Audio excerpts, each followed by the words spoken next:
Assalamualaikum warahmatullahi wabarakatuh.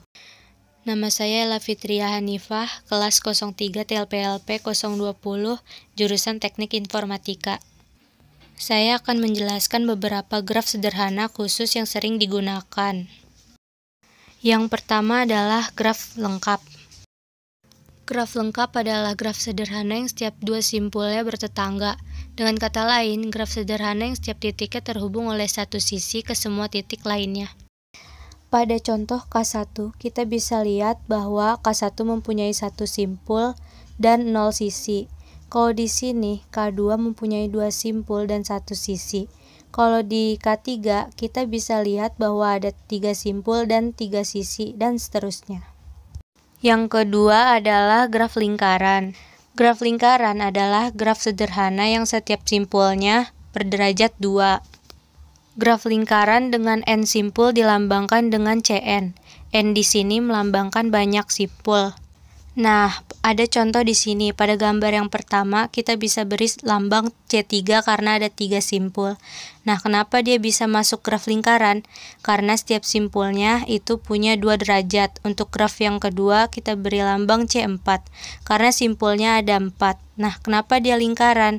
Karena setiap simpulnya punya derajat 2 atau punya keterhubungan langsung terhadap simpul yang lainnya. Graf berikutnya berlambang C5 dan C6. Yang ketiga adalah graf teratur. Graf teratur adalah graf yang setiap simpulnya mempunyai derajat yang sama. Bedanya dengan graf lingkaran adalah derajatnya itu 2. Kalau graf teratur yang penting derajatnya sama, tidak perlu 2. Apabila derajat setiap simpul adalah R, maka graf tersebut disebut sebagai graf teratur derajat. Jika terdapat N simpul, maka jumlah sisi pada graf teratur adalah N dikali R per 2. Nah, contohnya ada sebuah graf di sini. Bisa disebut sebagai graf teratur karena setiap simpulnya ada 3 derajat. Dan graf ini juga bisa disebut graf lengkap. Kenapa bisa graf lengkap? Karena setiap simpul itu terhubung ke simpul yang lain. Jadi graf lengkap bisa juga disebut graf teratur. Yang keempat, graf bipartit. Graf G disebut graf bipartit yang himpunan simpulnya dapat dikelompokkan menjadi 2 himpunan bagian, F1 dan F2.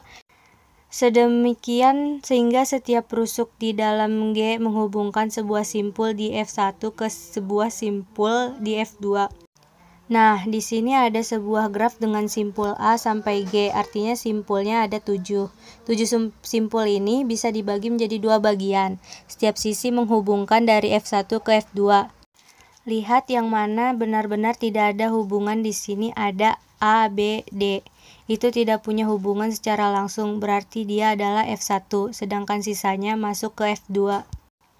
Dan yang terakhir, graf isomorfik. 2 buah graf yang isomorfik adalah graf yang sama, kecuali penamaan simpul dan sisinya saja yang berbeda.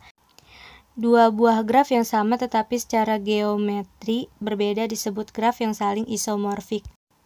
Pada contoh gambar A, B, dan C, dalam gambar A dan B isomorfik, sedangkan gambar A dan gambar C dan gambar B dan C tidak isomorfik. Karena syarat pertama yaitu simpulnya sama, yang kedua sisinya sama, dan jumlah derajatnya sama. Di gambar A dan B walaupun bentuknya berbeda, tetapi mereka sama. Pada gambar C, kenapa tidak isomorfik? Karena tidak memiliki sisi yang sama dan hanya berderajat 2. Terima kasih atas waktunya. Wassalamualaikum warahmatullahi wabarakatuh.